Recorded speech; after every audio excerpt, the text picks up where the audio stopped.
जो भी बाँझ औरत कुएं के अंदर जाती तो प्रेग्नेंट हो जाती थी। अब तक कई हजार औरतें प्रेग्नेंट हो चुकी थी।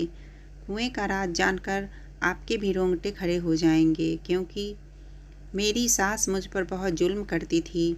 दिन रात औलाद के लिए मुझे ताने देती और गांव में बने हुए कुएं पर जाकर डुबकी लगाने के लिए कहती थी। एक दिन मैं तंग आकर कुएं में डुबकी लगाने चली गई और फिर जो मेरे साथ हुआ।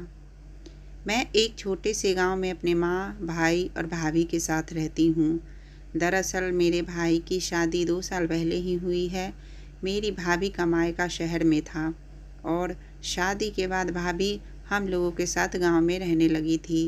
भाभी अभी तक माँ नहीं बन पाई थी और माँ की इच्छा थी कि उन्हें जल्दी से एक पोता हो जाए।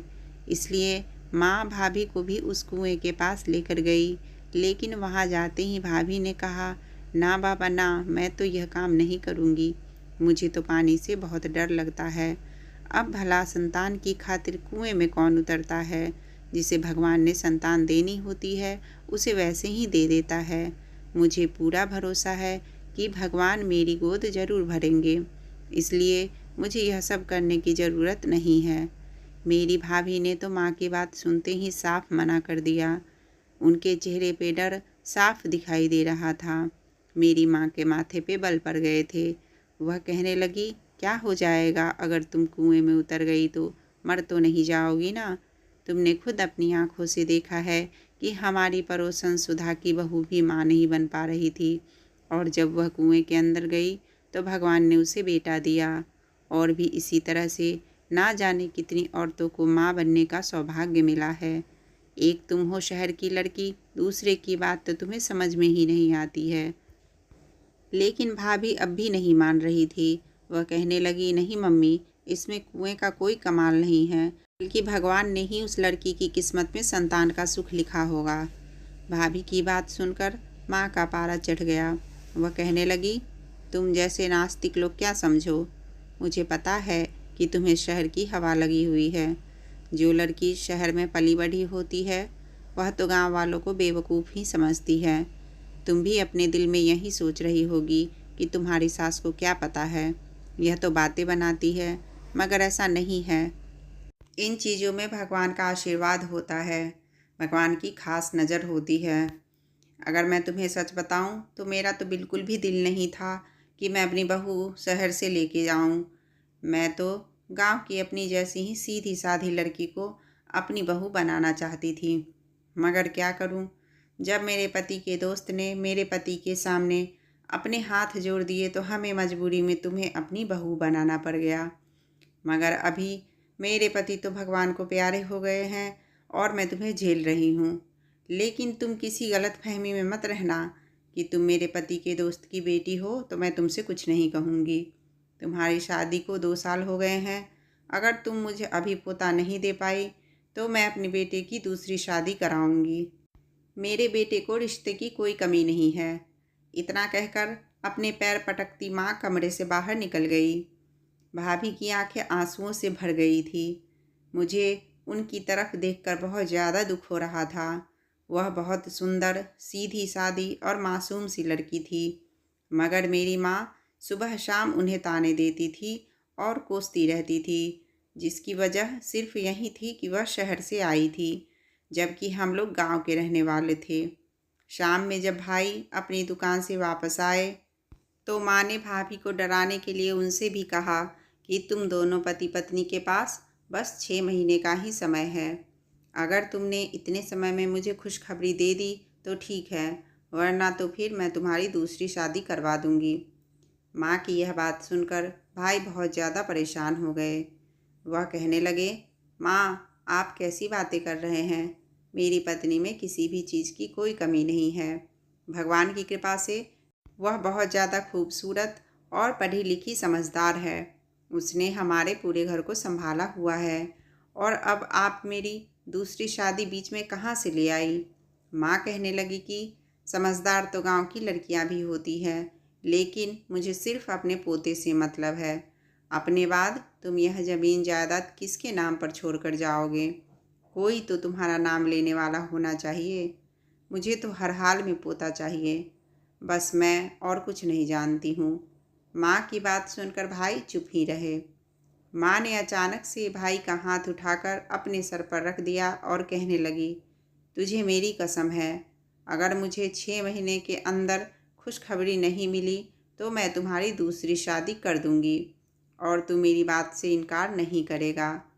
माँ की यह बात सुनकर भाई के चेहरे का रंग उड़ गया, मगर उन्होंने अपने आप पर कंट्रोल कर लिया और माँ से कहा कि ठीक है, मैं वादा करता हूँ, अगर मैं आपको खुशखबरी नहीं दे पाया तो आप मेरी दूसरी शादी कर दीजिएगा।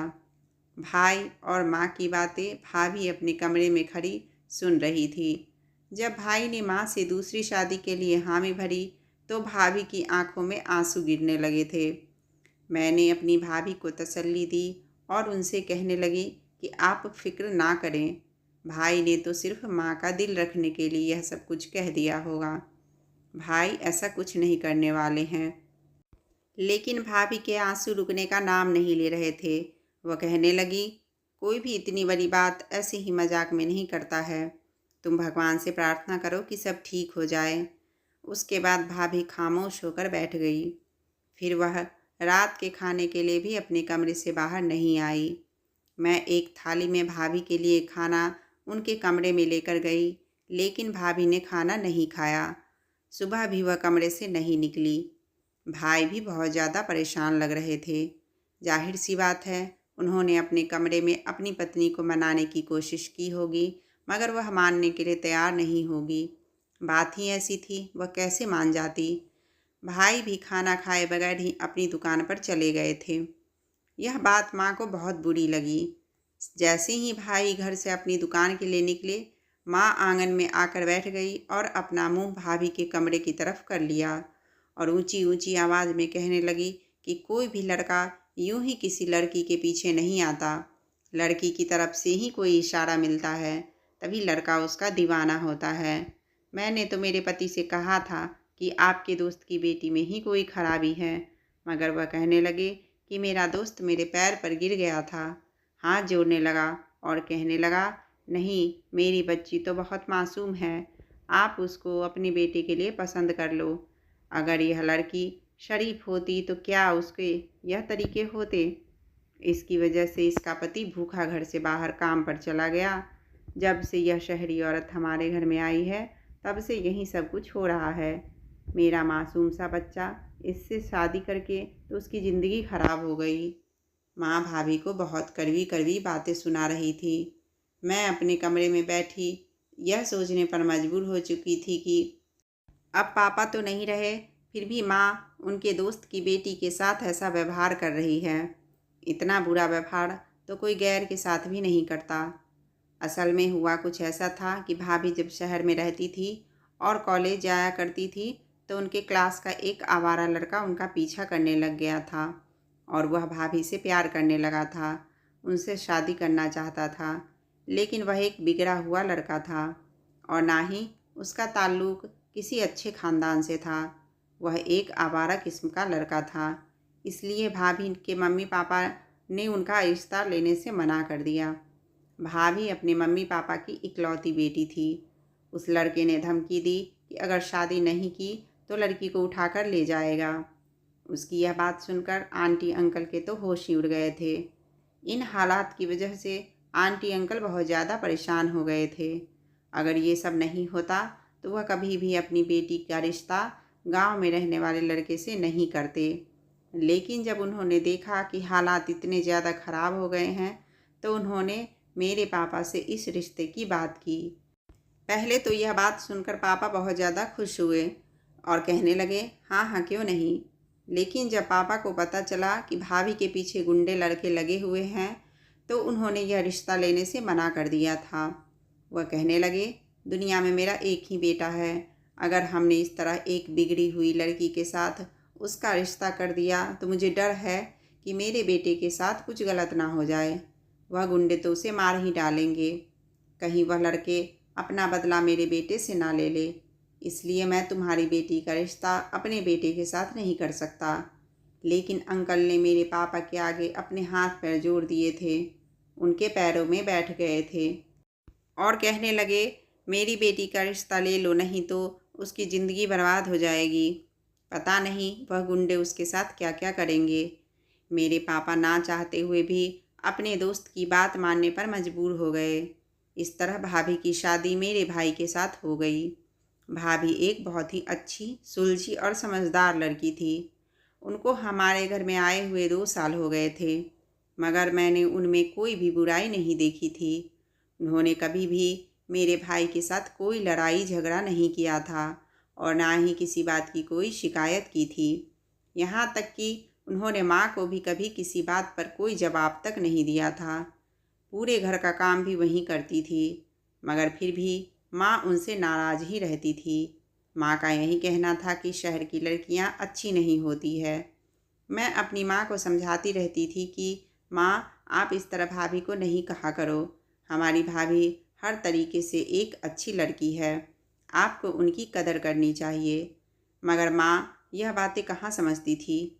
वह तो इसी बात के गुरूर में थी कि मेरे पापा के दोस्त ने खुद हाथ जोड़कर अपनी बेटी का रिश्ता उनके बेटे के लिए दिया था।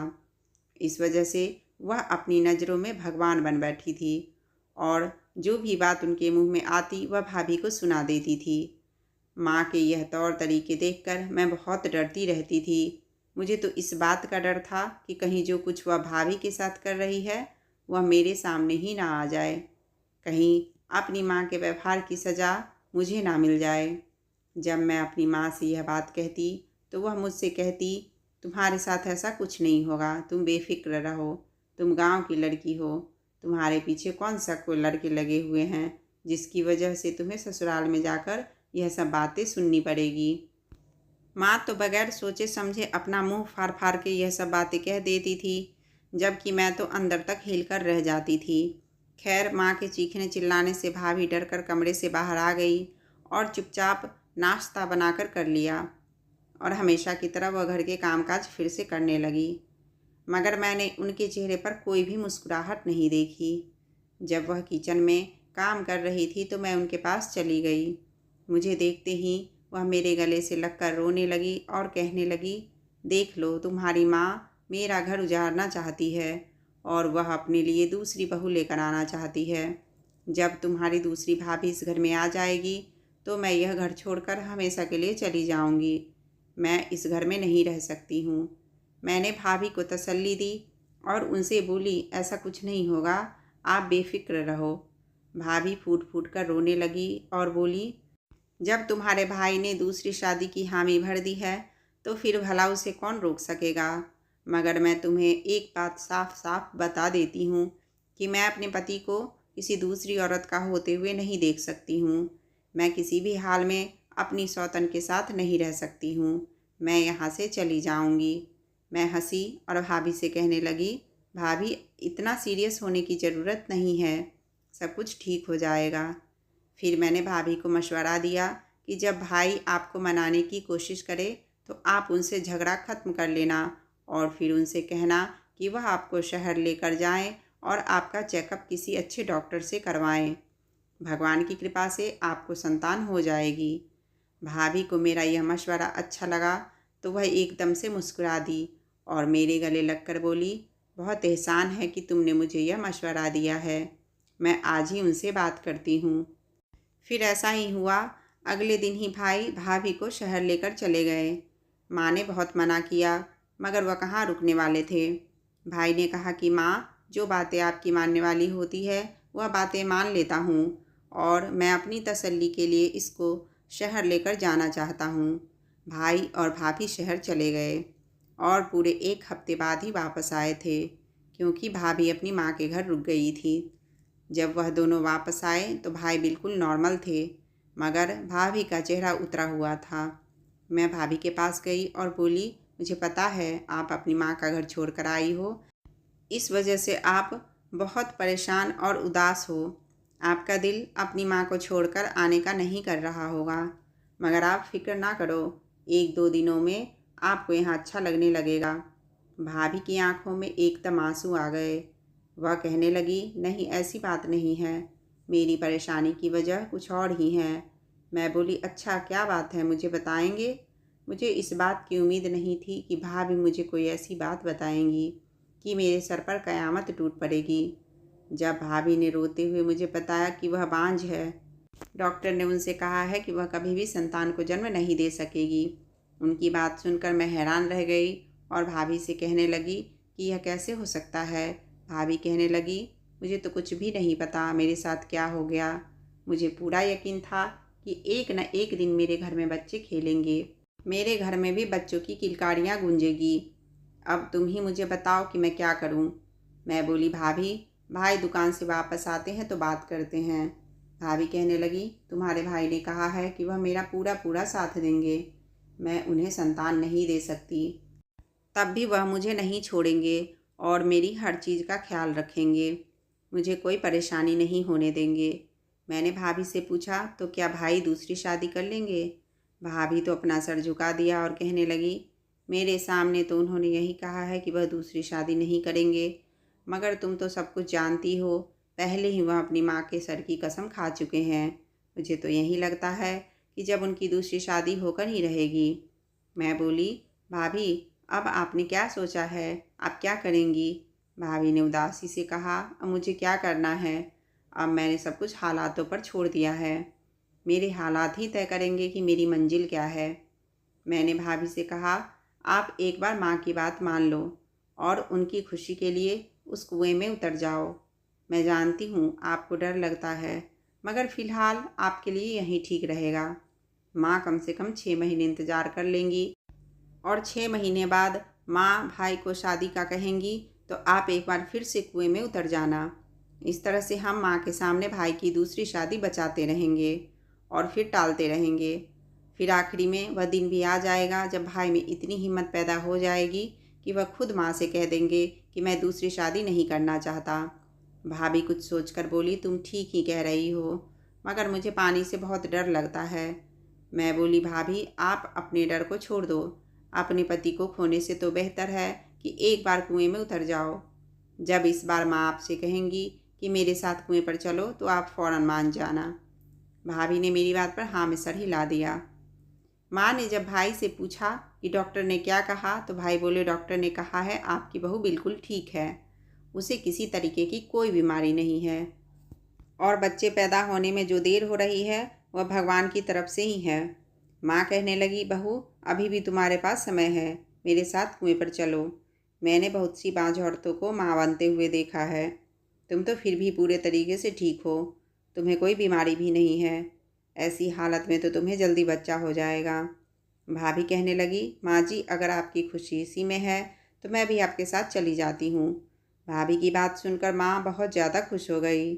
वह जल्दी से उठकर भाभी का सर चूमने लगी और कहने लगी, अगर तू मेरी बात पहले ही मान लेती तो मैं तुम पर इतना गुस्सा नहीं करती। चलो जल्दी से अब तुम तैयार हो जाओ, मैं तुम्हें लेकर जाती हूँ। भाभी ने हाँ में सर हिला दिया और उठकर कमरे में चली गई। भाभी जब कमरे से बाहर आई तो मुझसे कहने लगी कि मेरे लिए भगवान से प्रार्थना करना, भगवान मेरे साथ सब कुछ अच्छा करे। मैंने भी उन्हें तसल्ली दी और उनसे कहने लगी कि आप बिल्कुल भी फिक्र ना करें, भगवान सब कुछ ठीक कर देंगे। भाभी माँ के साथ चली गई। 5 घंटे बाद वह लोग वापस आए तो मैंने भाभी से पूछा, कैसा रहा? तो दासी से बोली, अभी मुझे अपनी ज़िंदगी में बहुत सारे अनुभव करने हैं, तुम फिक्र मत करो, मैं धीरे धीरे सब कुछ सीख लूँगी। मुझे भाभी की तरफ देखकर बहुत ज़्यादा अफसोस हुआ। उसी समय मैंने हाथ जोड़कर भगवान से प्रार्थना की, मेरी भाभी के लिए सब कुछ आसान कर दे और उन्हें संतान की खुशी दे दे। ऐसे ही समय बीत रहा था। एक दिन भाभी चकराकर नीचे गिर पड़ी। यह तो भगवान का शुक्र था कि सुबह का समय था और भाई घर पर ही थे। भाई भाभी को उठाने आए और उन्हें सहारा देकर उठाया और कमरे में ले जाकर लिटा दिया। मैंने उनके चेहरे के ऊपर पानी के छींटे डाले जिससे वह होश में आ गई। माँ कहने लगी, बेटा जल्दी से जाओ और दाई को बुला कर लाओ, मुझे तो लगता है कि कोई खुशखबरी है। भाभी कहने लगी, नहीं, अभी इतनी जल्दी खुशखबरी कहाँ से आ सकती है। असल बात यह है कि आजकल मैं बहुत टेंशन में रहती हूँ। मुझे हर समय यही फिक्र लगी रहती है कि मैं माँ बन पाऊँगी या नहीं। बस इसी वजह से चकराकर नीचे गिर गई थी और कोई बात नहीं है। थोड़ी देर आराम करूँगी और मैं ठीक हो जाऊँगी। मगर माँ कुछ भी सुनने के लिए तैयार ही नहीं थी। उन्होंने ज़बरदस्ती भाई को भेज दिया। भाई दाई को बुला कर ले आए। दाई ने भाभी का चेकअप किया तो कहने लगी, मुबारक हो, तुम्हारी बहू माँ बनने वाली है, वह पेट से है। यह खबर सुनकर मैं, भाभी और भाई तीनों दंग रह गए, जबकि माँ खुशी से फूली नहीं समा रही थी। उन्होंने जल्दी से अपने पर्स से पैसा निकालकर भाई के हाथ में रखा और कहने लगी, जाओ इन पैसों से मिठाई लेकर आओ, मैं पूरे गांव में मिठाई बांटूंगी। भगवान ने मुझे इतने दिनों बाद खुशखबरी दी है। लेकिन भाई ने ना में सर हिला दिया और कहने लगे, मुझे आजकल की इन दाई पर यकीन नहीं है, इसलिए आप इतनी खुशी ना मनाएं। आज के दौर में तो दाई का भरोसा ही नहीं। अब अगर आप पूरे गांव में मिठाई बांट दोगी तो पूरे गांव में हमारा मजाक बन जाएगा।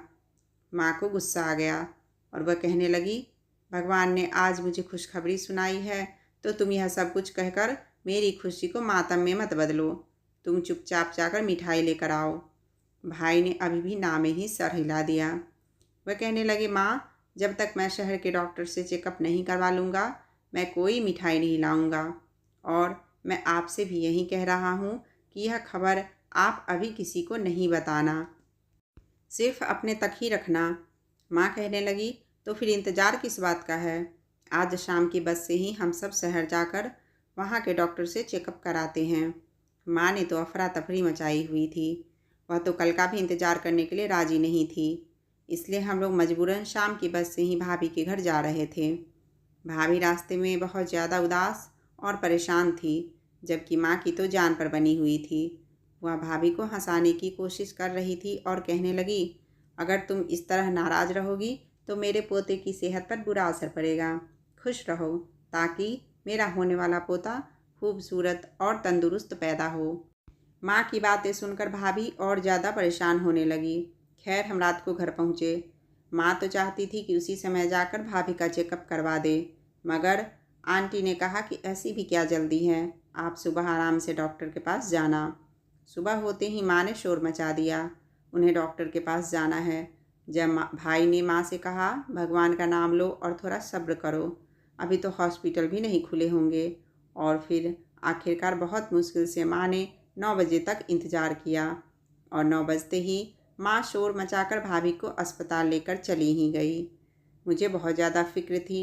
मुझे यही लग रहा था कि जब वह लोग वापस आएंगे तो उनके चेहरे का रंग उतरा हुआ होगा, मगर यहाँ तो चमत्कार ही हो गया। जब वह तीनों वापस आए तो खुशी से फूले नहीं समा रहे थे। मैं बोली, क्या हुआ? भाभी मेरे गले लग गई और कहने लगी, चमत्कार हो गया है। मैं ही बेवकूफ़ थी जो कुएं की करामात पर भरोसा नहीं कर रही थी। लेकिन माँ जी ठीक कहती थी। शहर में पिछली बार जिस डॉक्टर से अपना चेकअप करवाने गई थी, आज भी उसी डॉक्टर ने मेरा चेकअप किया। तो वह डॉक्टर भी हैरान रह गई और कहने लगी, यह तो नामुमकिन है, यह कैसे हो गया? मुझे तो किसी भी हाल में नहीं लगता था कि तुम माँ बन पाओगी, तो फिर तुम प्रेग्नेंट कैसे हो गई? भाभी की बात सुनकर मैं बहुत खुश हो गई। इसके बाद हम अगले दिन वापस अपने घर आ गए। घर वापस आते समय पूरे मोहल्ले के लिए मिठाई लेकर आए और माँ ने पूरे गांव के लोगों का मुंह मीठा करवाया। मैं बहुत हैरान थी कि आखिर कैसे मुमकिन है। जब शहर के एक डॉक्टर ने बता दिया था कि भाभी माँ नहीं बन सकती, तो फिर एक कुएं की वजह से वह माँ कैसे बन सकती है? मुझे तो शुरू से ही ऐसी चीज़ों के बारे में जानने का बहुत शौक़ था। अब मेरी भी ज़िंदगी में यह मौका आया था कि कुएं का राज खोलूं। यह मुझे बहुत चैलेंजिंग लगा, इसलिए मैंने सोच लिया था कि घर वालों से चोरी छुपे मैं इस राज तक ज़रूर पहुंचूंगी। और इसके लिए मैंने अपनी एक सहेली की मदद लेने की कोशिश की। मैंने उससे कहा कि मैं गांव की मशहूर कुएं का राज मालूम करना चाहती हूँ। तो वह कहने लगी कि हाँ, मैं भी इसके बारे में जानना चाहती हूँ। बस फिर हम दोनों ने यह फैसला किया कि हम दोनों दोस्त एक दिन भेष बदलकर इस कुएं पर जाएंगे। उसने हामी भर ली थी और फिर हम दोनों अगले दिन चादर ओढ़कर अपने आप को छुपाकर उस कुएं पर चले गए। मुझे तो लगा था कि वह कुआं खाली होगा, वहाँ कोई भी आदमी नहीं होगा, मगर यह मेरी गलतफहमी थी। जब हम दोनों वहाँ पहुँचे तो कुएं के पास ही एक आदमी बैठा हुआ था। वह कहने लगा, तुम दोनों को क्या परेशानी है? मैं जल्दी से आगे बढ़कर बोली, सिर्फ मुझे परेशानी है, मुझे संतान चाहिए। यह मेरी ननद है, मेरे साथ ऐसी ही आई है। कुएं के पास बैठा आदमी कहने लगा, लोग मुझे बाबा जी कहते हैं और मैं इस कुएं की रखवाली पर बैठा रहता हूँ। तुम मुझे पैसे दे दो और फिर कुएं में एक डुबकी लगा लो और फिर तुम्हें भगवान की मदद से संतान हो जाएगी। पैसे के बारे में सुनकर मैं तो हैरान रह गई। मेरे पास तो इस समय पैसे नहीं थे, मगर मेरी दोस्त ने अपने पर्स से निकाल कर उस आदमी को दे दी और फिर उस आदमी ने मुझे उस कुएं में जाने की इजाज़त दे दी। जब मैं कुएं से बाहर आई तो उस बाबा जी ने मुझे अपने पास बैठा लिया और मेरे हाथ में एक पैकेट रख दिया। वह कहने लगा, यह दवाई तुम्हें पूरे 10 दिन तक रात को सोने से पहले दूध में मिलाकर पीना है। भगवान की कृपा से तुम्हें संतान हो जाएगी। मेरी दोस्त अंजलि ने मेरी तरफ सवालिया नज़रों से देखा। मैं भी परेशान थी। मैं सोच रही थी कि हमारे इतने पैसे भी खर्च हो गए, हमारे हाथ कोई राज भी नहीं आया। इसलिए मैंने जल्दी से उनसे कहा कि बाबा जी, मुझे कोई संतान नहीं चाहिए। असल में मैं शहर से आई हूँ। मुझे पता चला है कि यह कुआं बहुत मशहूर है। आप मुझे इस कुएं के राज के बारे में नहीं बताएंगे तो मैं आपको पूरे मीडिया में बदनाम कर दूंगी। आप पर धोखाधड़ी का केस भी हो सकता है और पुलिस आपको पकड़कर ले जा सकती है। मेरी ऐसी बातें सुनकर बाबा जी की आंखों में आंसू आ गए। वह कहने लगे, भगवान के लिए मेरे साथ इतना बड़ा जुल्म मत करना। मैं तुम्हें सब कुछ सच सच बता दूंगा। फिर उस आदमी ने जो कुछ भी हमें बताया वह बहुत दुख की बात थी। वह आदमी हमारे गांव का नहीं था, बल्कि दूसरे गांव से आया था। उसके माँ बाप किसी बीमारी की वजह से मर गए थे और उसकी ज़मीन जायदाद उसके रिश्तेदार ने हड़प लिए थे। उस लड़के के पास रहने के लिए अब कोई और ठिकाना नहीं था। वह अकेले रह गया था। वह जगह जगह मारा फिर रहा था और फिर इस तरह से हमारे गांव में आ गया। यहाँ भी लोगों ने उसे 2 वक्त की रोटी देने के बाद अपने घर के दरवाजे बंद कर लिए। वह सर छुपाने की तलाश में इस कुएं तक आ पहुँचा और वहाँ रहने लगा। मगर उसे अपना पेट पालने के लिए कुछ खाने की ज़रूरत थी, मगर उसके पास पैसे नहीं थे। तो फिर वह कहाँ से अपने खाने पीने का इंतज़ाम करता। वह लड़का एक हकीम ख़ानदान से ताल्लुक़ रखता था। उसके बाप दादा बहुत ही बड़े और मशहूर हकीम थे। उसने लोगों को पहले अपनी दवाई देकर कमाना चाहा, मगर लोगों ने इसकी तरफ कोई ख़ास तवज्जो नहीं दी। तब उसने सोचा, क्यों ना वह इस गांव के कुएं के बारे में यह बात उड़ा दे कि जो भी बांझ औरत इस कुएं में उतरेगी वह माँ बन जाएगी। और फिर उसने इस कुएं को करामात का कहकर लोगों को अपनी तरफ ध्यान देने पर मजबूर कर दिया। और फिर वही हुआ। उसने पूरे गांव में मशहूर कर दिया कि इस कुआं पर भगवान का आशीर्वाद है और जो औरत भी इसमें डुबकी लगाएगी वह प्रेग्नेंट हो जाएगी। जब कोई औरत इस कुएं में डुबकी लगाने आती है तो यह उसे अपने हाथ की बनी हुई दवाई खाने के लिए उस औरत को दे देता और उससे 200 रुपये ले लेता। उस दवाई में जड़ी बूटी थी जिससे औरत के अंदर की तमाम बीमारियां ख़त्म हो जाती थी और उसके शरीर की सारी बीमारियों का इलाज हो जाता। इंसान तो प्रार्थना कर सकता है, दवा कर सकता है, लेकिन असर तो भगवान ने करना होता है। फिर बाबा जी के हाथ में भगवान ने करामात रख दी। वह जिन औरतों को जड़ी बूटियाँ वाली दवाई देता उसके यहाँ संतान हो जाती और लोग यही समझते रहे कि इसमें कुएं का कोई करिश्मा है। अब वो लोग भी बाबा जी के पास आने लगे थे जो प्रेम का सुनकर कभी नहीं आते थे।